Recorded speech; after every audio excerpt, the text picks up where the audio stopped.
bringing you the latest news, game updates, insights, highlights, and everything Liberty Hockey.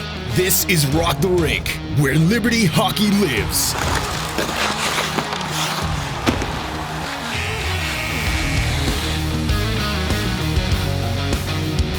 Welcome back to another week of the Rock the Rink podcast. And guys, some things never change.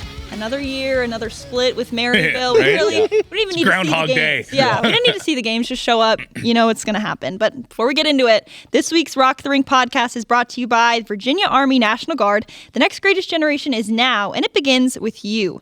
Get a head start on your career in exciting fields like science, communications, engineering, and medicine, along with tuition assistance in the Virginia National Guard. To learn more about the Virginia Army National Guard, check out Join VA Guard on Facebook and Instagram, or email us at nationalguard@liberty.edu.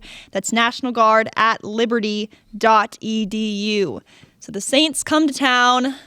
They drop game one, which was really just a messy game all around. Lots of penalties. At some point, you're like, man, like, what's going on here? First period, though, I thought it was interesting to talk to Coach Hogan before the second game, and he was like, that was the best period of hockey we've played all year. Did you see the same thing? I thought they played great in that first period against Liberty. Like, they were getting pucks on net. Couch had to be top of his game. He was really, really good.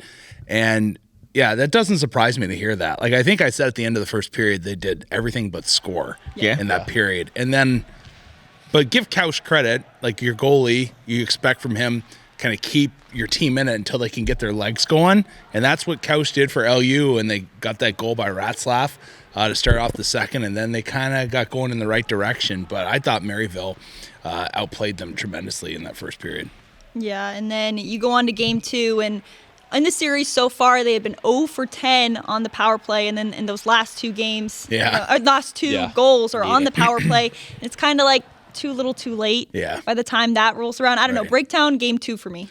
It was just, again, it was a slow start by Liberty, and the fact of the matter is that Maryville came out with the same intensity that they did the night before, plus they made adjustments, and then they finished. And that was a key difference. Like, if you give somebody a 3 spot, you're going to be in trouble, especially a team like Maryville who plays a very defensively sound game. And that was going back to the Coach Hogan call we had earlier in the week. He said, I want to coach the norm, not the exception, the rule, not the exception.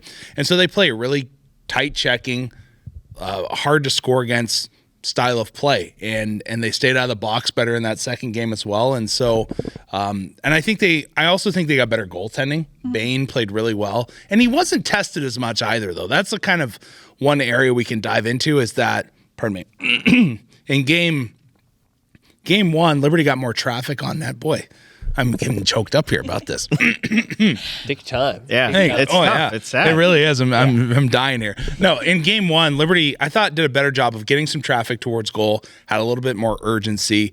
Game two, I felt like Bain saw a lot of the shots until later on. That's when Liberty started to get some traffic. But at first, it just felt like Liberty wasn't willing to pay the price to go to the front of the net, and that eventually, like, you're not gonna create offensive momentum. There is something about driving to the net, taking your lumps, and that style of play that builds momentum in your favor. But when you're just getting perimeter shots, you kind of get lulled to sleep. I think I even said to Pat too on the broadcast, like, if you're Maryville right now, you're up 2-0, don't poke the bear. Like, just play this game. This game is sleepwalking through. You have a 2-0 lead. Don't give Liberty any life. Like, just, well, okay, after the whistle, just skate off. No need to yap. Just kind of like let them stay in a lull. And Liberty did wake up eventually, and unfortunately a bad penalty at the end kind of snuffed out their opportunity of coming back. But, it's just a quicker start. You need a quicker start if you're LU. Yeah. But my thoughts on the weekend are, like, didn't like it. Right? Like, I like that take. Yeah. It's, Didn't like. Yeah, we can mention and talk about, and like, I'm part of this team, right? I'm with them 4 days a week in the weight room, give a speech every now and then. And what I would want to say is, like, guys, we got to choose what team we want to be. Like, what is our identity going to be? Are we going to be a heavily penalty taking, grease it up, rough them up type of team, or are we going to rely on the speed, the skill, the veteran experience, and the youthful energy that we have, right? Because it's kind of like we've seen multiple different iterations of us playing, and I don't enjoy the weekends, whether we sweep or split or whatever, where we're just getting into little skirmishes in front of the net, along the boards, getting into fights, getting a lot of penalties. To me, that's not like the winning formula overall. Yeah. And it brings me back. I don't know what year it was. I think it was Captain Ben Hughes' last year, so like 16 or 17. We played Davenport at home for like the Blue-Gray Cup or something that we used to do with them. And Davenport was your classic like greasy team, takes a lot of penalties, and we just weren't having it. We weren't having any of that riffraff. I vividly remember down in front of our bench, Basil Reynolds on the ice, turtled up, getting fed, but like he didn't fight back, and then that guy went off for 5, right? It's just like, that's what I want, where, defend yourself, but at the same time, just skate away, ignore all that grease. Yeah. Truthfully, Hayden DeMars tried to do that. He had like towards the end of game 1, and I'm sure he probably and there's only so much you could take, right? And like, I think even for the most part, I'm pretty sure he wishes he had known. Like me and Red even joke, like, "Hey, am I getting tossed?" Yeah, because if he knew that, I think he would have thrown one. Because he didn't throw a punch, really. Yeah, like to be honest, he threw one with a glove on. He just got fed for the most part. You gotta let that go. And so, yeah, I think that's a good point of what you just meant about that Davenport team, because back then that was the number 5 team in the country, and we were, I believe, outside of the top 15. So like that was we're not favored. Yeah, so that was a huge sweep for us to win both those games in that series. And I think truthfully, Liberty right now, you could probably look at the 3 losses. Liberty's beating themselves. Like if you go back and look at all 3 games, and like this one, you're depleted. Fortunately, you don't come out really with fire and intensity. Adrian got in penalty trouble a lot. And then same thing with the FGC. You don't come out hot, and you kind of give them time. And with all the penalties, you gave them time to wake up. Yeah. So, like, I think them, Yeah. Sorry. I was just going to say, it's interesting. I like this because I completely disagree with what you just said. I've seen it on your face. I know. It's just like, I like this team when they're gritty. I think this team is built and they play their best when they have that edge. Now, penalties will come with that, and they have taken too many penalties at times. So there's that fine line and balance of playing that rough game, chatting it up after the whistle a little bit, drawing calls. You're going to take some in that process as well. But when I get most frustrated with this group is that when they go to that pure skill game, because they're just getting shots from the outside. And they're playing lifeless, in my opinion. So like game 1, when I see like Tucker Shields like batting a rebound in front of the goal, that fires me up. I've really come to like Tucker Shields as his game as a whole. And like DeMars and Barker, when they use those big frames and drive to the net, I think that's when Liberty is playing their best hockey. And that also, if you have your big guys doing that, Feemster included, that gives more space to players like Calendike, your Finch, your Cocksmith when they're around, that they will have time and space to work with that are more of a finesse skill style of guy. That's my take behind it. Now, I do think, I have great respect for Sam. That was a bad penalty at the end of the game. And kind of to your point, I would agree with you. That's one of those plays where you see that guy coming after the whistle, you eat that. Yeah. Because if he cross-checks you up high in the face, all of a sudden you have a power play, right? And that's you might need even to sell it a little too. Yeah. And that's part of the game as well. Exactly. You know what I mean? Yeah, and so I think I like the edge. I think Liberty needs the edge. I feel like the best Liberty hockey teams in the past have had that little bit of edge and snarl, and like you don't want penalty trouble, but at the same time, I think it goes in the territory of how you're playing your best hockey, and that's where I think Liberty needs to live. Yeah, and it's a good point. Like we have a lot of big bodies and guys who are willing to kind of grind up front. I just think of like DeBrito scoring on the power play. You can't have that without somebody net front, sucking up a guy there, and they're trying to push him off the crease and open up a shooting lane or whatever else. But still, like I just need a little bit more discipline and more like, don't do it for the crowd or whatever. Like you just playing for the boys type Right. of thing. I think will be a winning formula. I completely agree with you. And I think it's a maturation process for this group because you are going from playing like at a D3 school where you're probably not getting any crowd. You might play in some junior barns that have a decent crowd, but you are learning how to play in front of the Liberty fans. Yeah. And they're going to get caught up in that. But the truth is they in some ways, they almost take a page out of the Maryville book. You know, just grind, be really difficult to play against. They have good back pressure.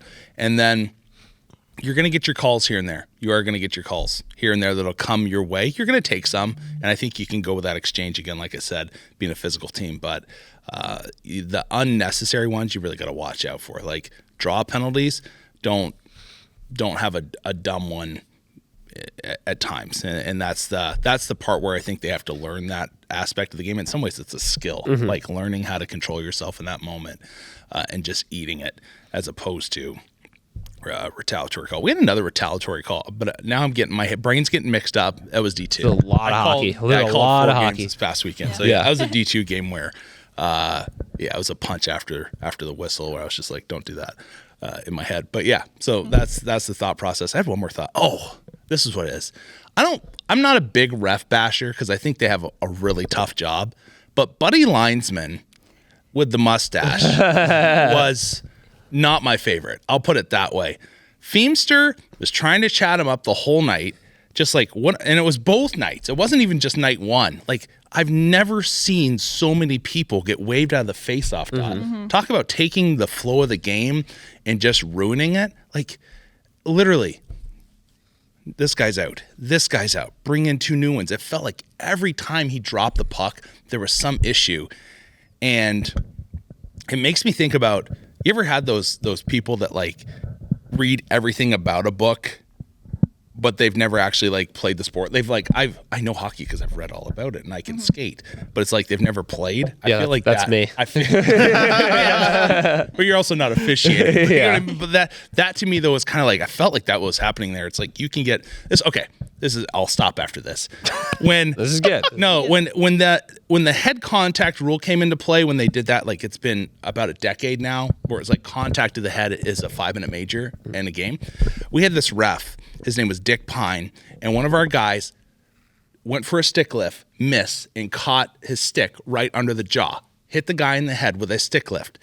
That's a 2-minute minor prize sticking. If there's blood, there's 4. Yeah. He gave my guy a 5 in a game for head contact. Yeah. That's exactly somebody reads the rule book but doesn't understand like the rule. Face-offs are not a perfect system. Yes, in a perfect world, everybody's outside the face-off circle, and you have your guys sticks in the right place, the visitor down first, the home guy down second, and everything's good. Doesn't happen that way. Never happens that way. Guys creep in. That's part of the game. You have to find that balance and give them a check here and there with a wave out. But if you do it every time, they're just going to get mad. Like if I was a player, I would have slashed that guy so hard in the foot after a draw that he would have like gotten the message. Like I would have gotten that mad with him. Yeah. Anyways, okay, enough of my rant. No, we like Brett's pumped up today. It's And I fired like up. how you weren't afraid to disagree with Kerr. Oh no, I'm not. I like a little See us off air. That's right. Yeah. We cut to commercial and they're gone. Me and Andy. So, Pat. I'll just interject. John Gogger told me to read Elon Musk's book, so I'm listening to it. Yeah. Okay. Constant, like rolling around fist fights Oh really? throughout his whole life, like as a child and then like into his professional career, would just like be fighting his brother on the ground and then like, all right, get up and then like shoot a rocket.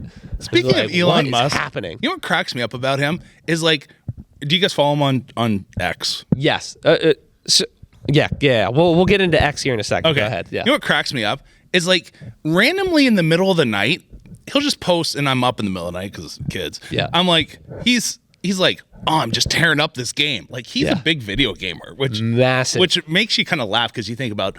You always hear about the most brightest minds, like don't play video games; it's a waste of time, and like that has validity to it. But it's funny how he just likes to get with his boys and just like romp through a game for like a little session. Yeah. Anyways, it kind of makes me laugh. The book goes into that. it? He's just Yeah, like a binge video game guy.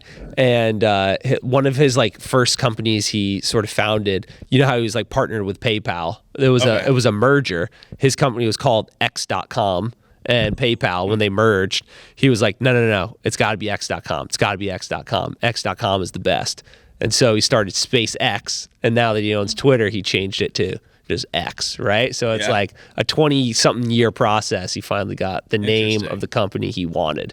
I was like, that is awesome. That's cool. Yeah. Did you see the Twitter logo where initially he went to the X, but then he's like, should we try this? And it was like the bird design into the X. Did you ever see that? Yeah, I was like, that should be it right there. Yeah. I still call it Twitter. I'm old school. Yeah, I don't think I'll most ever people call it. it Twitter stuff. It has to be, yeah. I remember the first time I had Twitter, had this iPad, and I'm laying on my floor, and this is off season of hockey, and I'm like, well, this is like kind of a cool app, and I'm like looking at it, and all of a sudden like a trade breaks. Maple Leafs acquire Chris Versteege from Chicago for 2 second rounders.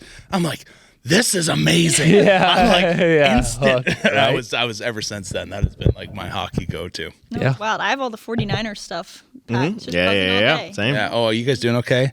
How do you say Ayuk? Is that Ayuk. Ayuk. Yeah, I'm not a. You can. I mean, I'm not an NFL I'll guy. be honest. Last time we were in the Super Bowl, everyone got hurt. Yeah. So it didn't matter. Yeah, It's I'm just a little it's more starting. nervous just that it's at this point in the season. But No, it's I hear that after the bye week, McCaffrey might be back, Greenlaw might be back. Debo's in the hospital with pneumonia right now, but I assume that he'll be all right. Pneumonia's going around. Yeah. A lot of people are getting it. Yeah. So I think We'll see. hopefully it's just a matter of time. Yeah. But Annie, I will say this on air. I think Annie has a good football mind. But poor Annie on fantasy football, it's can't even- been one of the worst showings. about it. I can't even talk about it because for my entire tenure in fantasy football, my theme of my team has been Juju. Okay. But this year I decided to switch it from Juju to CMC. I was like, this is going to be great. We have the first pick in the draft. It's over.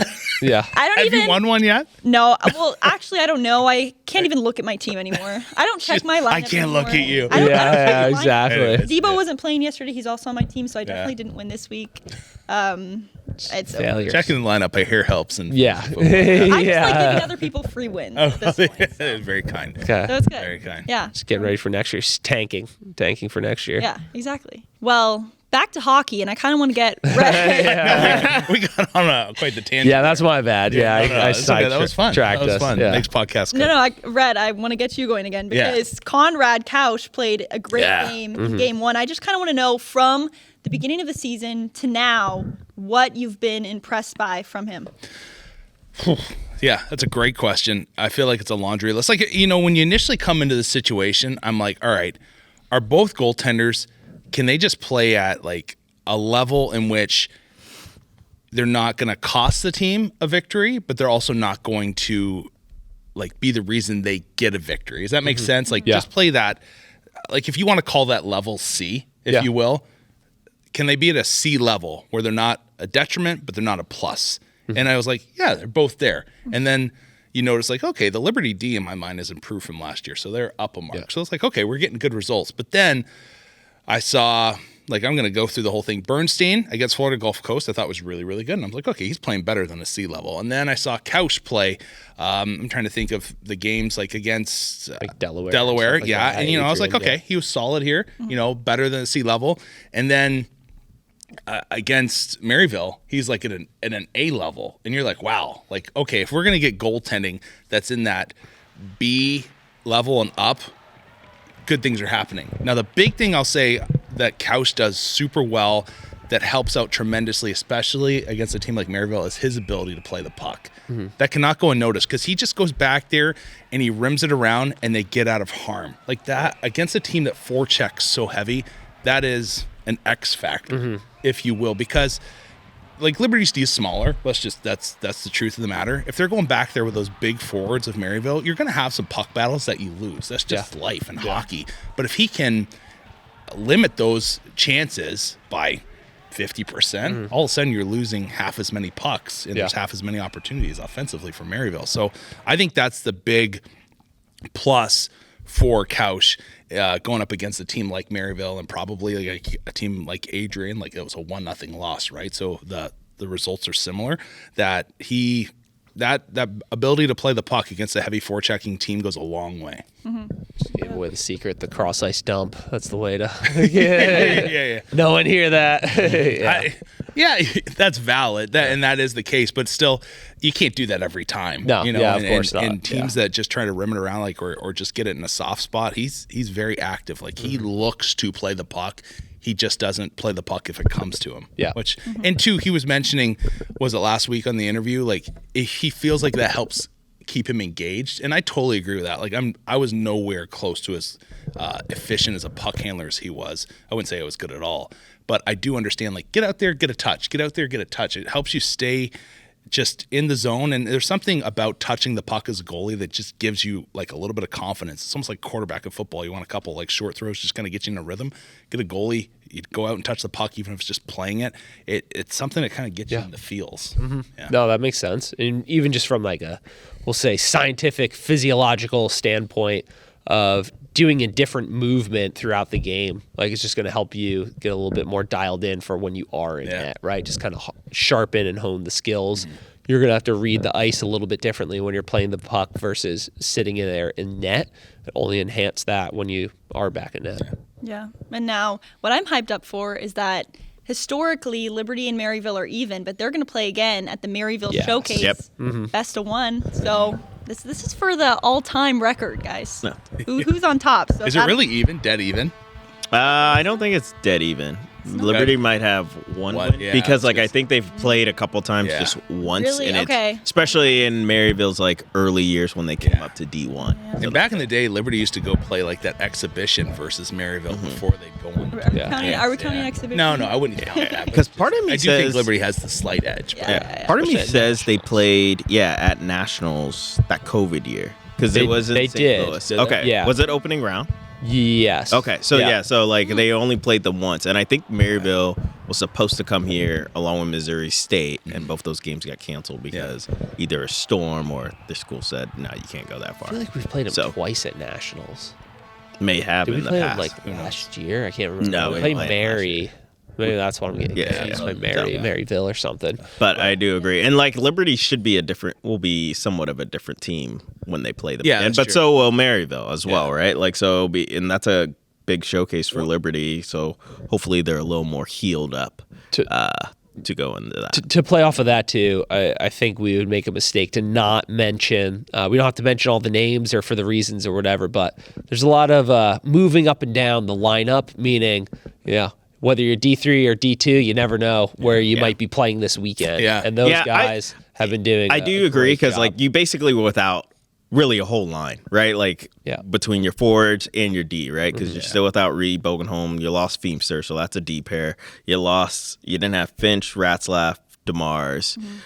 So that's a forward line too. So like, and all those names I just said play vital roles each part. But I feel like Maryville was going through the same thing, but they just have a bigger roster. So like, truthfully, they're like Rhett said, like I mean, where they were on the depth chart on the readout we got, the fourth line carried that game for them. Maryville, they were and great too. Yeah. So like I do agree we were grossly depleted in that game, but still we that's one of those situations you still got to find a way to win. If Liberty, like again, we talk about perfect scenarios. If Liberty has their talent, you mentioned like Cocksmith, Finch, DeMars back in the lineup, and you've taken on Maryville, which now I know they have some banged up bodies back there, so I'm not sure who they're missing. So we have to take that into account too. But I think when you look at these two squads, and if Liberty plays that hybrid kind of gritty skill game we're talking about, I give Liberty the edge because I think they have more game breakers. Yeah, for sure. They really do. Like the best, like Wagner is a good player. He's a freshman. He's going to be a good player. Vermeer, I didn't see as much from, but like he's a solid middle six guy at the worst, I would say. But what the guys Liberty were lacking, or is that one shot make a difference talent. Like Finch, the truth matters, he can go through a game where he's kind of quiet and all of a sudden he gets a rush and boom, it's in the back of the net. That's what Finch brings to the table. Cocksmith, I feel like, has that ability as well. It hasn't shown itself quite yet, truthfully, but I think he'll figure it out. Like he's played good hockey. He's gonna get rolling offensively. I just think he has to adjust his game a little bit. You're not gonna be able to skate through everybody at this level. But yeah, again, national tournament time, close knitting, I think Liberty's in favor because they have those just more game breakers than that of Maryville. But I really do like the way Maryville plays. Like I've always said it, I love the way their style of hockey. It's my favorite. Yeah, you said it a lot on the broadcast. Did I? I love it. Like that line you're talking about, McIlwain, Ware. I can't remember who the right side winger was, but those just big body guys. Like they scored 2 goals. 2 goals. 2 goals. Like they just. Yeah. There's something about that at the ACHA level that just works. Like it really does. And I know puck possession's the big thing, and I'm for that too. Like I love hockey as a whole, but just nothing better to me. This sounds so weird. Just those big bodies getting out there and just mucking it up in front of the net. It's so great. It's a winning formula. Yeah. It works. Yeah, and you talk about how much you love Maryville. Before we move on from D1, I just have to say, Coach Hogan, the way, like, I think I've never been left, like, after just chatting with the coach briefly. It was after the second period, or I think it was after the first, when I just had to get a quick quote from him on the broadcast. And so I just caught him in the tunnel as he's walking by. Coach, just tell me your thoughts, offensively, defensively, how things are going right now. He spoke for about a minute and a half, just, like, the most, like, eloquent, technical, like, it was really kind of beautiful. And then he ends it. Ohio native, I'm sure. Yeah. St. Louis, Missouri. But really, it was the way that he ended it. And I'm not going to remember what the quote was right now, but he was like, you know, it was Paul Maurice. Yeah. I don't remember exactly what he said though. He's like, and I'll leave you with this. Paul Maurice said in a post-game press conference, da da da da da da da da. He just smiles and he walks away, and I was like, wow, like that. Yeah. I mean, that was back good. to you guys. No, that makes sense. If he is a Paul Maurice fan, and Paul Maurice is very similar to that, just very well spoken, lyrical, and has a good sense of humor. Lyrical. Yeah. It's that makes sense. I wonder if he prepares, right? Like, you know, you're coming to Liberty. I'm probably going to get interviews. It's going to be on ESPN Plus. Yeah. Let me get my script. He's just like, fellas on the bus, I need you quiet for the next 30. I gotta get in the zone. Okay, because on that call, it was pretty quiet. They were on the bus. Yeah, I was going to say, whatever his cell phone carrier is, I need to find out. There's the really good connection. Anyways, random stuff. All right, let's keep her going. Yeah. Well, men's D1, they're going to face Stony Brook this next week. A great opportunity, I think, just to get back in rhythm and play a solid pair of games. So can't wait to see that. And women's D1, they're getting their start this next coming weekend against rival Adrian, going up to Michigan. Going to be very exciting. And we were privileged to speak with the captain, Brielle Fussy, and their netminder, Alex Keith, just a moment ago. We're super excited to be joined now by 2 members of our women's D1 team. They're about to get started against Adrian. This week we have the captain, Brielle Fussy, and we have Alex Keith here as well. Guys, thank you so much for being here. Yeah, thank you for having me. Thank you very much. Fresh off the ice, by the way. They just finished up practice. So I guess first question, how was practice today? It was good. It was good. We did a lot of work, so it's always fun.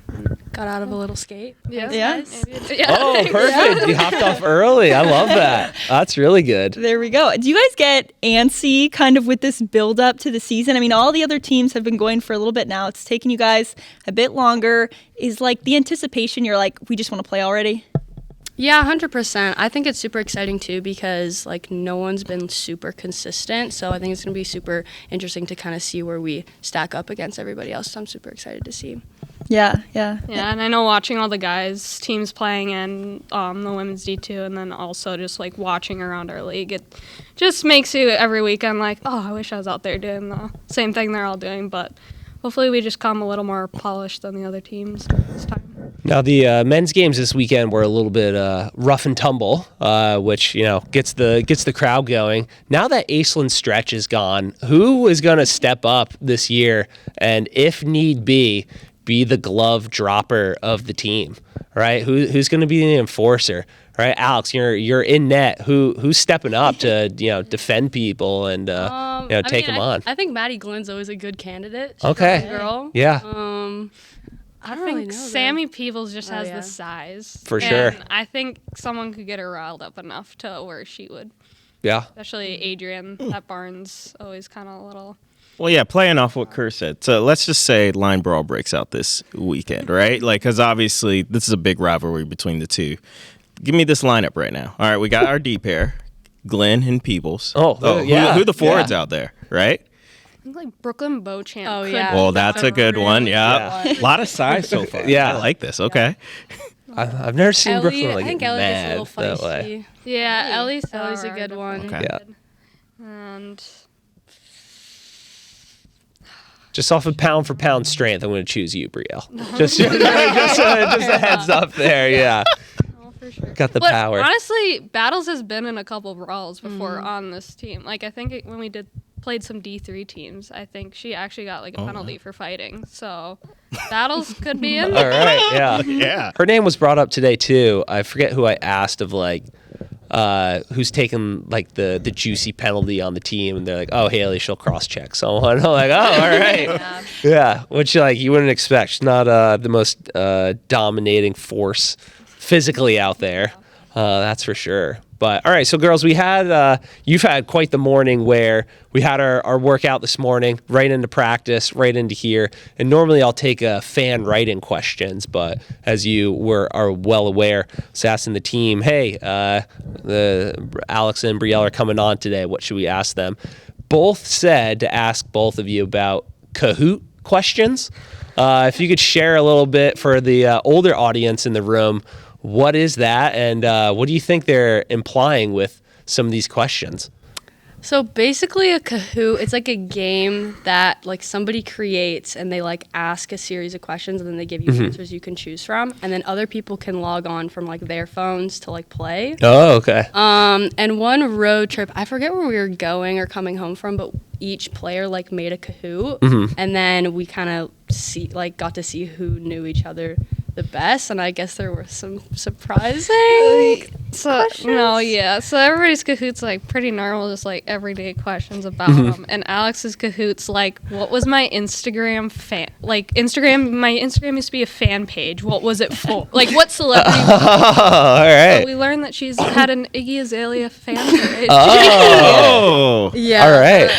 I was like 8, so yeah, that was mine was definitely the most foul out of all of them. Like just like random things. Like everything else was pretty straightforward with everybody else. I can't really think of like what the other ones were though. I can't. That's just the one that was the one that that everyone still talks about. I love it. All right, and that's a perfect transition into some girls were saying to ask you, Alex, about your freestyle rapping career. Give us a little insights there. What are they talking about? Well, I can't take all the credit. Laura Arfstrom, we were kind of a duo back in the day. Okay. It started in Finland, I believe. Where basically the entire trip, anytime there was like downtime, we were freestyle rapping. So on the bus, on the little like New Year's Eve cruise, we freestyle rapped for I think 2 hours. Wow. Yeah. That's unbelievable. Yep. And then we also ended up writing like a seniors night rap and performed it in front of the team. Nice. All right. That's pretty good. I guess that checks out with the whole female rapper. Yeah, fan page. Yeah. And are you musically gifted, or are you a good writer? No. It's just Nope. You just have the gift and the skill like Eminem to just drop a bar there. Can't dance, can't sing, can't play an instrument. Okay. Yeah, none of the above. All right. But I try my hardest. That a so I girl. think that's what counts, right? That's perfect. And you brought up Finland, which is a great transition into the Pike family is here. So we've already done the Finland recap, but Brielle, just kind of describe, again, for people who might be new listeners, you went on a mission trip to Finland. What was that like? And then what is it like now, having the Pike family to come visit and see them a couple years later? So it was really cool. And for me, like I love the Finnish culture because they were like, okay, they're not very chatty people. They're more reserved to themselves. And I was like, this is perfect. We'll get along great. And so I like just learning a new culture and just how people that even like look the same as us can like act completely like different. And it was also just super cool to do all of like their community events and like us like helping them do like a public skate for raising funds for women's hockey because we growing up in women's sports, like the struggle, so it's like to be able to go to a different country and help them, but help them through the name of Christ was really cool.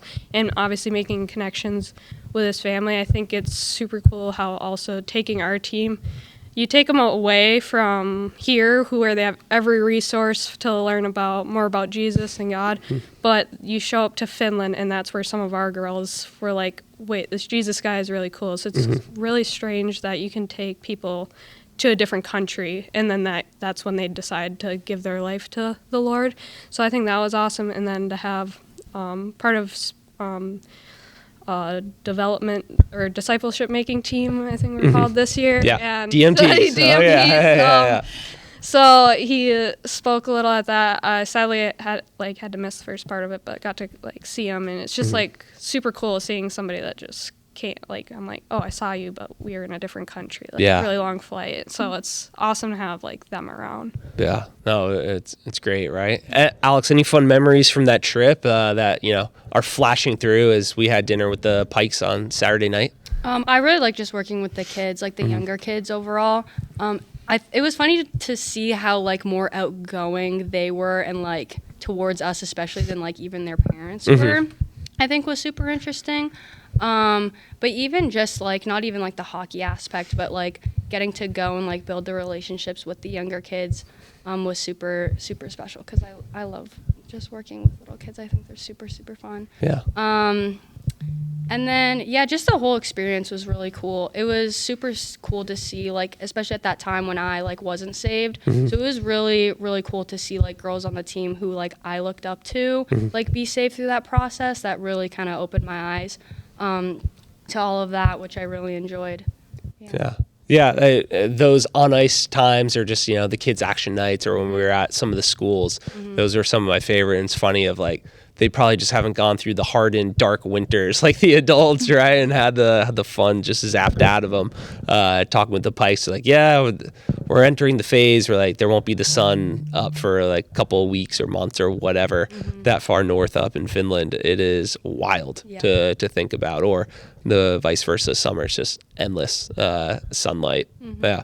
So let's transition now to hockey. All right. I'll last question for me, and then we'll kind of pass it on. But Brielle, a young team with a ton of kind of wily veterans that we have.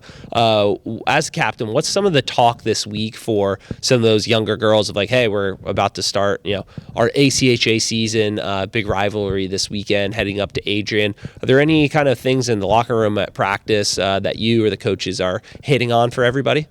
Yeah, I think right now it's just the attention to detail. We just need to now get the little things done. The finish in practice of last year, we've had 70 shot games and very few goals from that. So I think really honing in hey, we need to score and step up. Everybody needs to step up and be a goal scorer this year. But what's really been super cool is I came in also with a super big class, and now I'm getting to see another class do that same thing and have that.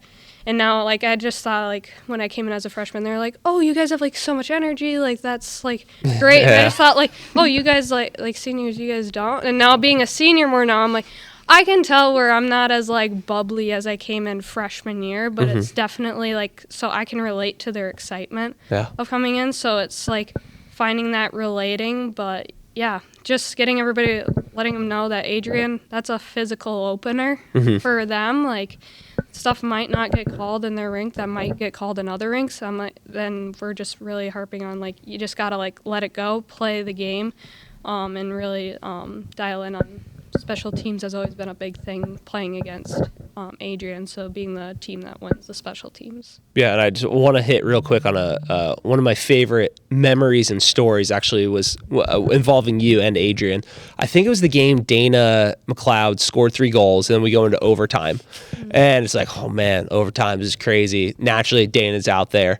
And then the ultimate cheat code of puts you out there, one of the fastest players in the league, also with your sister. I'm game over. And I think they won the faceoff, came down, turnover, and then you two just blew by them. Did you score? Or did you have the assist on that game winner? Assist on yeah, and it was just that's so unfair. No team could ever beat that in 3-on-3. It was awesome. It's obviously we've talked about just waiting for the build up. Or is this the game or this the team you guys look the most forward to? I think I do most of the time playing Adrian. They've always been the most memorable games. Think of nationals. That's we very went true. to overtime with them. Had a big comeback in that game as well with Dana McLeod's hat trick that led to a comeback in that, and both overtime winners. So I think there's definitely some new rivalry or I guess it wasn't, or yeah, it's newer since like I got in, but against us and Adrian. So it's always cool to play in like those games where you both know you like to play each other. I think the energy is always really high when we play Adrian. Like it just feels different to play Adrian than any other teams. Like I think their like barn is like plays a big part in that because they get like a lot of fans out there, and it's just like Brielle said, like they're super physical. So I think that gets the girls like amped up. And if they're letting stuff go, it's just kind of like us in the game. So it's always super exciting to kind of see what they have going on there. Yeah, and speaking of exciting, obviously for you, Alex, it was great to see kind of your process because you had to really beat the girl in net all last season. Talk a little about, though, how that you feel like that just gave you confidence to really hone in because, truthfully, I feel like coming into this year, one of the top goaltenders in the country. I appreciate that. Honestly, I was just super happy that the girls kind of were there to back me up and like were confident in me. That was my biggest thing because I mean I'm there for them and they're there for me. Like I wasn't kind of thinking about like how I guess I was feeling, but more as like how does the team feel with like me in this situation. Like what can I do to kind of support them through this, because I mean it can be kind of like nerve-wracking when you just are rolling with one goalie, and we had like a pretty tough end of the season. So right. Yeah, I'm glad I could be there for them, and that honestly they're the ones who kind of built up my confidence, not necessarily the game. Yeah, and I know your coach plays a big role in like establishing the identity of a team, especially with as many new people as you have this year. But when you're wearing the C, like what kind of identity are you trying to form in the locker room? Because I know you have a big part in that as well.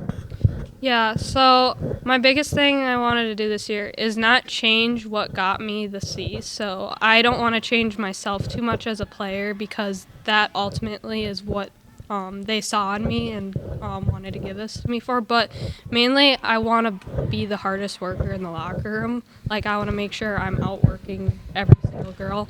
And if they step up to the plate, want to outwork too, and most of them will, and try to match the level that's set. So that's always been like my biggest thing is I just want to make sure I'm always someone they can look to that will go the extra mile for the team. Let's have a little fun here now. Alex, you're also in our leadership group. Obviously, Coach Lowe's being old school, you're not going to put a letter on a goalie jersey. I think Rhett has done that at one point. It's a dust look. But anyway, preview for us, Alex. What kind of pump-up speech would you expect from Brielle to give, before the first weekend games, and then vice versa, Brielle? What do you think? Is Alex going to rap in the locker room between, the second and the third period, if need be, to fire the girls up? What can we expect? What are we thinking? Honestly, I feel like a lot of the times when Brielle kind of speaks out, it's just to let the girls know just to trust our game, and just to kind of go out there and do what we know we can do. Like we know we're a good team. We have strength. We have speed. We have skill. Just to kind of remember, just like that's who we are, and we can use all those things and ultimately be better than the other teams. Yeah, I love that. That's good. And Alex, as much as I wish she would rap. Oh yeah, get the people going. Definitely like more dialed, and it's super helpful every time she speaks because she's speaking from a goalie's perspective, and they're seeing absolutely everything on the ice. She can let us know, and the most helpful thing you've done over the years is you're kind of telling us what you see in other goalies of like, oh, in warm-ups she was letting a lot go by the blocker, and like that actually helps. Like for me, tremendous amount because I'm not one that will try a move on a breakaway. I'm normally just a shooter, so just trying to pick spots and knowing spots to choose, that's super helpful. Good. I love it. Now, this is a freshman-based question. What series, what games, what are you guys most looking forward to in terms of playing, whether it's a team or a location this season? I won't reveal the name of the freshman, but she was like, ask them this. I was like, oh, all right. That's a good one. Maybe like the little showcase we have in St. Louis. Yeah. I think it's like kind of cool because we get to play like just a couple different teams. So, I mean, all in one weekend, we can just kind of see how we stack up to like multiple different teams. So I think that'll be pretty good. And that'll be November 7, 8, and 9 in Chesterfield, Missouri. St. Louis always kind of feels like a second home, but I do like we're taking a little UMass Rhode Island trip. Yep. And last year we all like really liked it. I'm sad we're not going to Miami University. I really like Miami of Ohio for some reason. Like I didn't think there was anything cool in Ohio, but that university definitely is one of them. I agree. Yeah. But yeah, so I'm looking forward to the UMass URI road trip. That'll be cool. All right. Yeah, I just drove up there last week, 2 weekends ago to Connecticut. Didn't enjoy it, so I hope your experience is a little better and a little bit different. You're from Orangeville. I know that Rhett's wife is also from Orangeville, but when I was looking at, some fun facts about it, apparently a lot of Hallmark movies are filmed up there. Oh. Are you a big Hallmark person? No. Okay.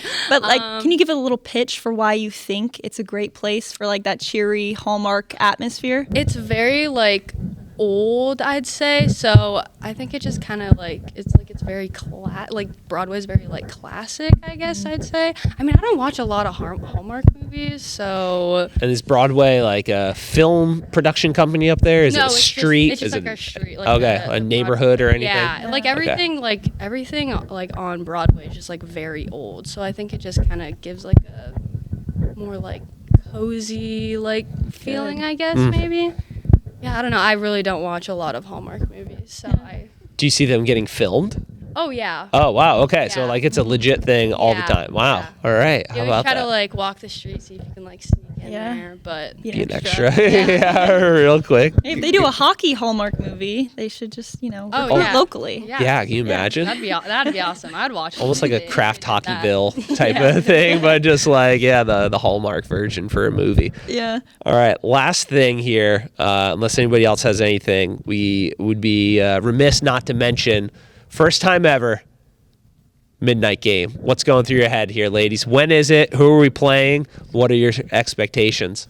November 1st Good. against Maryville. I'm expecting it to be a really good game. Maryville is always a super hardworking competitor, and it's usually a pretty close game.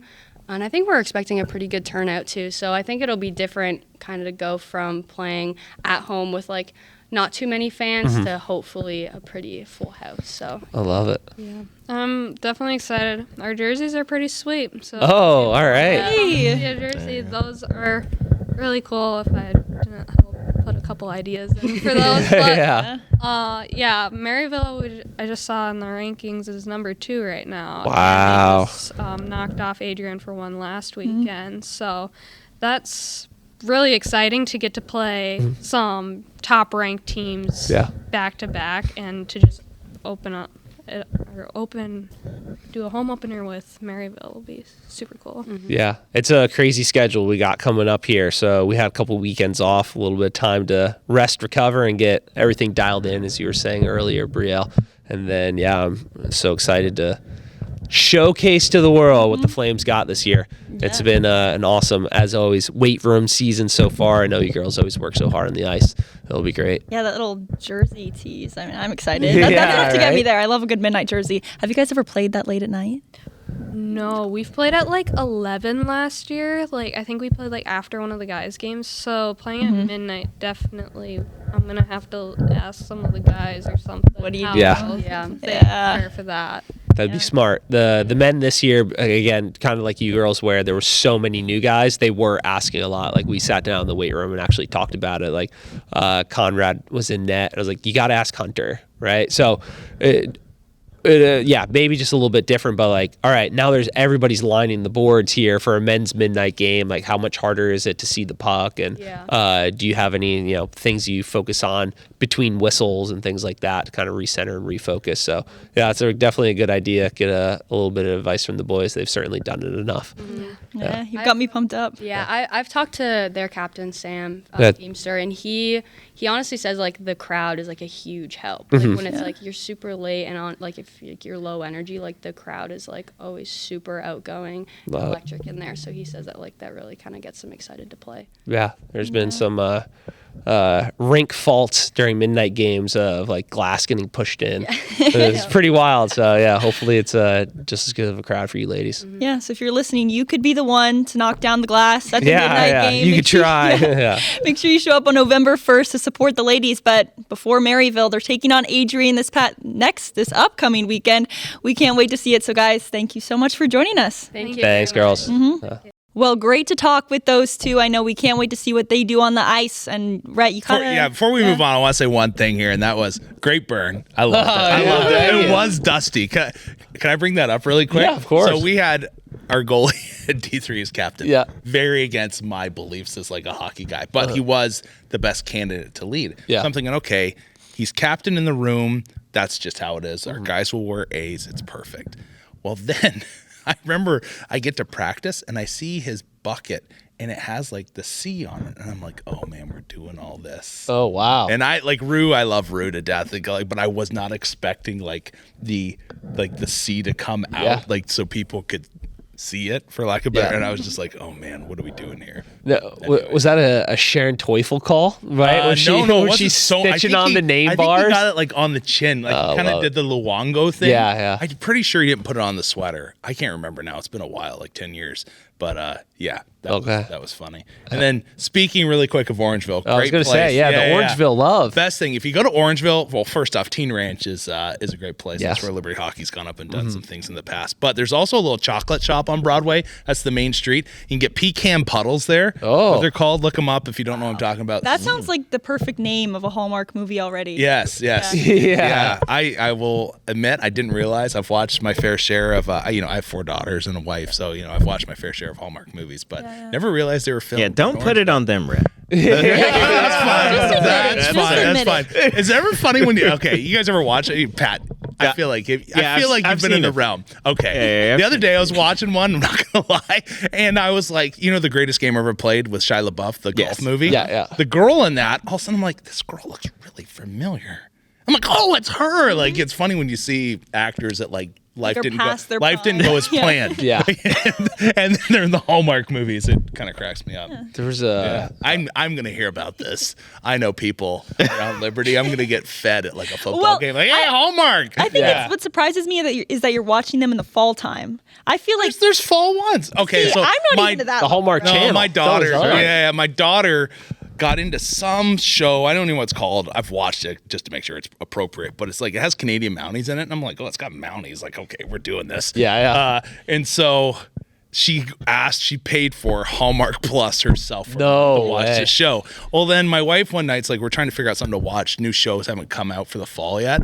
And she's like, check on what's Hallmark. And so then I was like, oh, there's a bunch of fall movies here. Like, where's my pumpkin? No, I'm just kidding. Yeah. But and anyways, so yeah, you kind of. That was a good Do they name. have that? Yeah, thanks. Like summer camp Hallmark they do. movies? Yeah, That's what surprised me. I thought it was just Christmas, but they've got your if you need your little PSL, they've got that. Well, I think it was like Spring, when I summer. was a little younger, it was like a really sad moment. The first day I would tune into Hallmark after the Christmas season, and they would switch it up to the Valentine's Day movie. I would be like, get this off my screen. Oh, like, wow. I want the Christmas movie.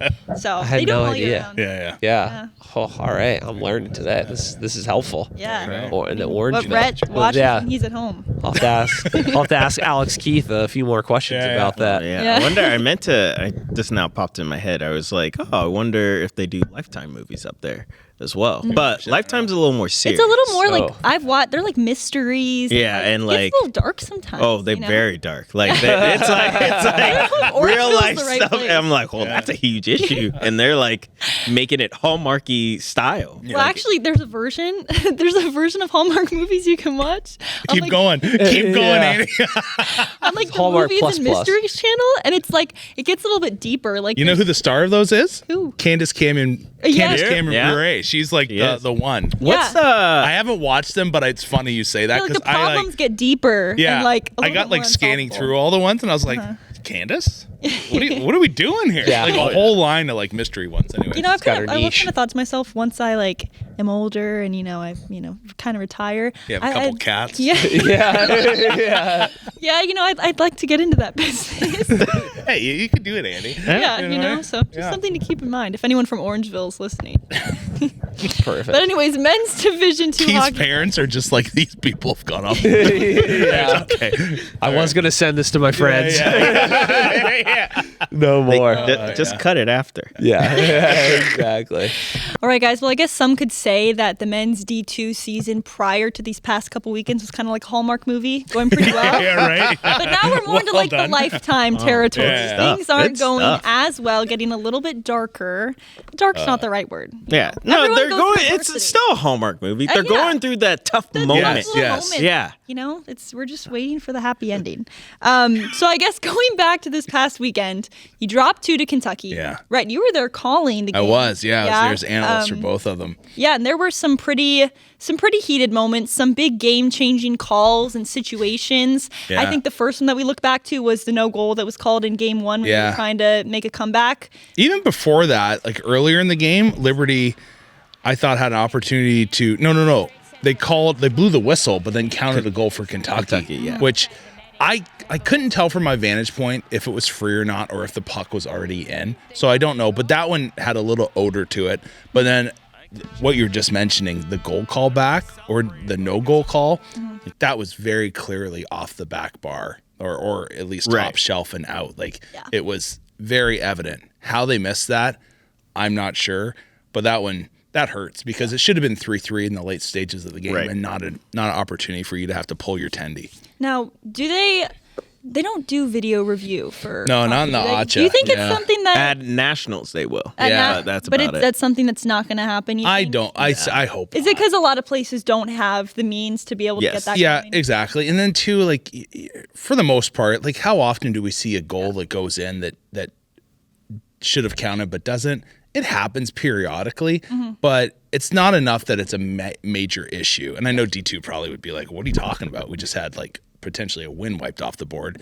But as a whole, it's not that big of a deal. So, yeah, it stinks, but no, if you bring in video replay, can you imagine some of these? Can you imagine Mustache Man like just going to the monitor every single time? No. So, Man, talk about imagine like a midnight game and they're going to the Oh monitor my like goodness. 5 all the times. time. yeah, Too like much. we work college football games, and like all of a sudden they're just like every time they go to review, it's just like, oh boy, here we go. Like 5 minutes later, I can't imagine. I would hate to see that in college hockey. Yeah, no, I worked volleyball this past weekend. They do that a lot. Oh, yeah, with tons of- volleyball. yeah. So, anyways, beside from the calls, I feel like just a tough weekend in general for this team, and I think you have to take into account.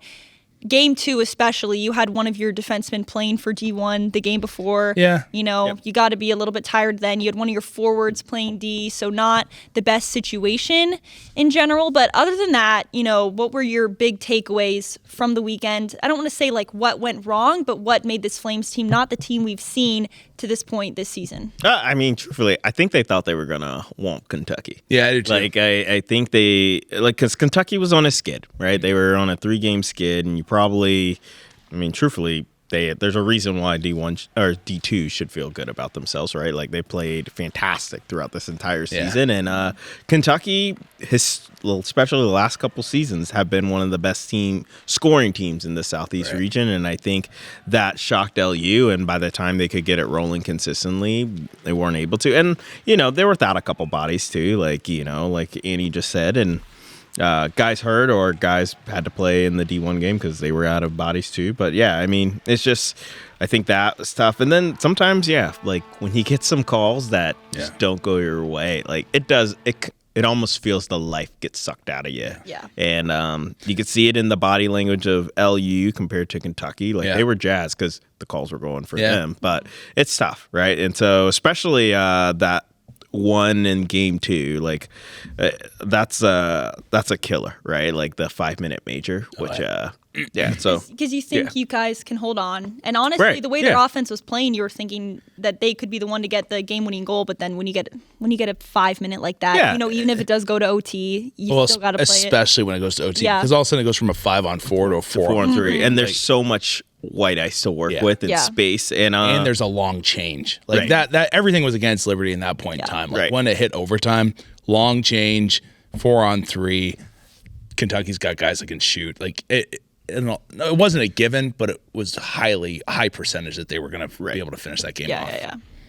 Yeah, and I guess. Can I say another? I think Kentucky, one thing they did extremely well, like Pat mentioned, they can score. They got guys that can rip it. Delaney in game 1 had a one-timer on the power play, went top shelf, short side. It looked like a D1 level shot. Like it was really nice. They back pressure, though, really hard. Like their back check through the neutral zone, I think, is what was the key for them. They worked tirelessly. Like Liberty, I believe, is used to their bread and butter is getting speed and attacking, right? And Kentucky snuffed a lot of that out just with their ability to back check. And they were a solid skating team. And I think that was a big aspect of them having success this weekend, is that they could disrupt a lot of the typical Liberty flow by just taking away time and space and the ability for Liberty to gain as much speed through the neutral zone. And when Liberty did get speed, they were successful. Like in game 2, Lamoureux, like he was flying out there, and he had good looks on goal. And I like the fact that he was taking it to the net. I just think there wasn't enough of that. Liberty, it's D2, and this is again the first time I've watched them this year, and I know they have bodies out, but I'd love to see them shoot like a higher volume of shot towards the net and just more traffic. Like the game, trying to remember all these now. Kaner had a great blast from the point that went off a redirect and in. It was a great tip. I believe it was Paget that scored that goal.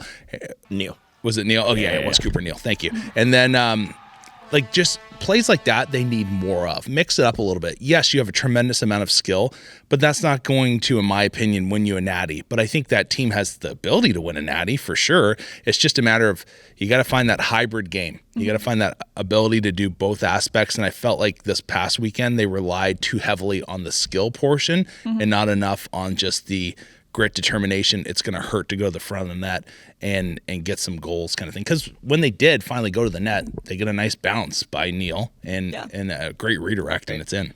Yeah, and truthfully, I felt like going to the net, the stuff you're talking about, is something they did well against FGCU. But I feel like ever since that series, it just hasn't been that same style of play. And I don't know if that's like, it's a huge series, and after that, you kind of take a deep breath and Pat may have made a good point. You look and you say, boy, this team's on a 3-game skid. It's Kentucky. Like, I know that sounds horrible, but I probably think, like, Kentucky's had 2 good seasons. Like, what, they had 30 wins one year? So 2 years ago, they made nationals, and I believe they were the number 3 or 4 team in the region. And then last season, they were the 5th, and they just lost to Miami, Ohio in the last day of regionals, right? Who ended up becoming the national runner-up. So, yeah, like, I mean. Legit team. But I kind of think, we've never played them. It's Kentucky. Yeah. We should win this one. Yeah. And maybe the mindset of work ethic wasn't there as it originally maybe should have been. Yeah. And well, now you have Miami, Ohio, which you know they're a good team consistently in nationals and finishing pretty high up there. But you also know you can beat them. You beat them last year. But I feel like it's a good opportunity just to regroup, be like, we're not going to let what happened this last weekend happen again, and kind of get back to those ways you were playing early on in the season. I also want to say, this past weekend, Jared Matley, we discovered, has a brother that was hilarious. That looks very, very Annie similar. comes to us late night. We're all kind of like fried. And she's like, and then Matley had just taken a stick to the lower areas. And it was after the intermission. She's like, Matley's just sitting there in the crowd. I guess he's done. And I'm like, we're all like, oh, wow. And then she goes, unless he has like an identical twin that none of us know about. And then literally about 10 minutes later, he does have an identical twin that none of us know about. So that was pretty funny. Well, and see, after that, later on in the night, I found out that it's not his identical twin. It's actually his 16-year-old brother that just looks like mirror image. Oh, that's funny. It's crazy. I had to tell him, I was like, you look just like your brother. We were literally about to announce that he's out for the night on the broadcast. Did he laugh? Yeah. That's pretty funny. So anyways, a little mix up there, but it happens. It happens. Yeah. Happens to the best of us. So. But getting back to the coming weekend for Liberty, a big weekend. Like, you want to get back to your winning ways. Miami of Ohio has always been a team in the past where it's been a great rivalry. I know it's changed here recently, but it sends you back to the Dockstader times of life. And just terrific contest between these two sides. But the big thing right now for Liberty, I think, is a lot of it's just getting healthy, right? Like, it's tough. And Liberty also this past weekend coming off a bye week, in the sense that, you played in that tournament.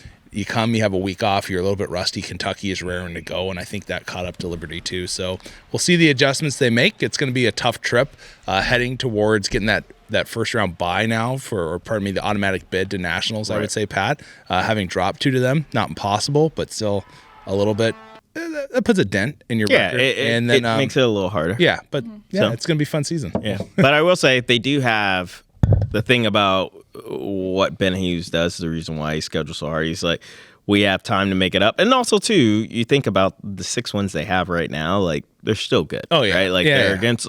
I believe everybody they've beaten will be ranked, and a lot of them really are probably going to be in the top portion of their respective regions to be a team that's going to be, if regional started today, they would be at that regional. You think they're top 2? You still think Liberty? they're top 2 right now? Yeah, I think there's a good case. Liberty Really, could eh? probably still Okay. be top 2. Like, I mean, it's a good chance. It's between. I have to see what FGCU's done right now, but like since then, like I would think Miami would be the one, being 7-0, right? Right, But Mm-hmm. yeah, so Okay. we'll see. Fun. Big weekend, big implications. And I think also what you were saying about injury-wise, it's also tough. I mean, it's the name of the game, but like when Yeah. you have guys from your lineup going to D1, like week in, week out now, Yeah. it's a tough thing to deal It with. is. But I will say this, though. In that game, DM didn't get a heavy load at D1. Yeah. You know what I mean? So I didn't think it was that big of a deal, but you are still playing 3 games in 24 hours-ish, 27 hours. So that is a lot. yeah. Now moving on to women's D2, they took out their rival, Rowan University. Yeah, the Profs. The That's right. Profs. 2-0 and 5-2, big back-to-back wins for the Lady Flames. And I don't know, they just seem like they keep impressing. Pat. Yeah, I mean they're on a good trajectory, right? Like, good. Yeah. like I think last year they were the number 4 team in the Southeast. Right now they're pushing to be a top 3 team easily in the Southeast, and so I think that's the goal, right? Like, and it's good to see consistently.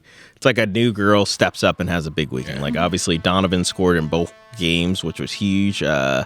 The captain, Maddie Gaddy, had a beauty of a goal in game 1 that really kind of sparked everything because she's getting tripped up on the play, and it's like a diving that's great. shovel Yeah. pass. Yeah. Like she Oh, just that's great. shot to the net and it goes in. So like it really did help fuel the team, fire them up. And then, like we said, Hodson's been playing great in net, Mebs, and then I think they've just done well, like all the little things. And like this is a big showcase, like road trip, kind of to test them out because kind of honestly, you're gonna play some good teams through it, some teams that you'll probably load up onto, light them up, but it's gonna be kind of like almost a mini national, so to speak, Gotcha, yeah. because of the volume of games you're going to play, 4 games in 4 days. Yeah, and the better and better you show that you are, the more you're Right. the target. Everyone Yeah, wants to be that's true. when you play them in a showcase type environment like this. 4-game road trip. I mean, they go to West Virginia, then they play Niagara, Robert Morris, and Mercyhurst. It'll be a fun little stretch to see how they stack up against all the competition. But Is it Robert Morris, Pennsylvania, or Illinois? I believe it's Robert Morris, Pennsylvania. Whatever happened to Robert Morris, Illinois? I Remember they think- had 5 teams at Oh, one they point? They were were good. they were all good, Yeah. especially men's Yeah, this is D1 so and bad. women's D1. And I You don't don't know. even hear about I them think anymore. I feel like Did the they school- like, literally, did the fold, school shut or down? I know the program's shut down. That's so crazy, Part of 'cause me they were, thinks like, legit. they folded. Part of me thinks they're also now Roosevelt. The school is? Yeah. Oh, we'll Oh, yeah. do a little digging. I love doing this show with you guys because I learn something new every time. Yeah, something yeah. that I wouldn't have known. So that's great. I didn't know there were 2 Robert Morrises. Anyways, men's D3 taking on Wake Forest this upcoming weekend. Should be a good one. Yep, They're another trying good to get the sweep after a split with Penn State. So it'll be exciting to see what they do, right? Yeah, absolutely. And it's just about trying to get games volumes, Yeah, right? Like, it is. and Brett could probably talk a little about this. Like, it's so hard. I think I don't envy Coach Wagner in this. Like, trying to just schedule opponents consistently and bring them, not only get them to come here and you go there, because you're fine with going there, but getting them to come here and getting a consistent schedule. Like, you can see it's been tough for him the last couple of years with teams just pulling out last minute. There really needs to be some form, like the D3 level, you're working with students to schedule games. It's not like a coach.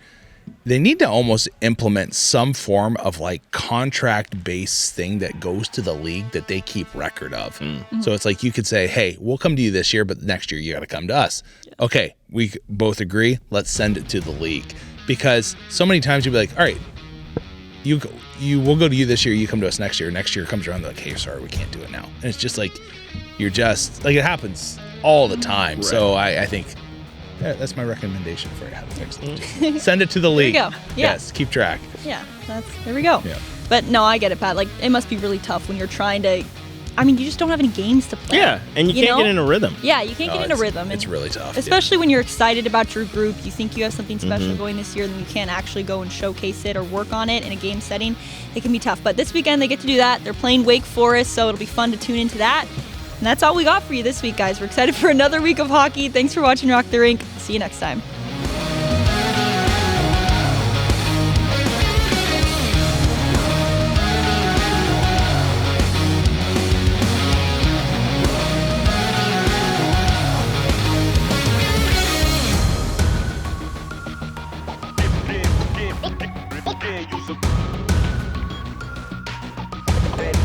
Steady me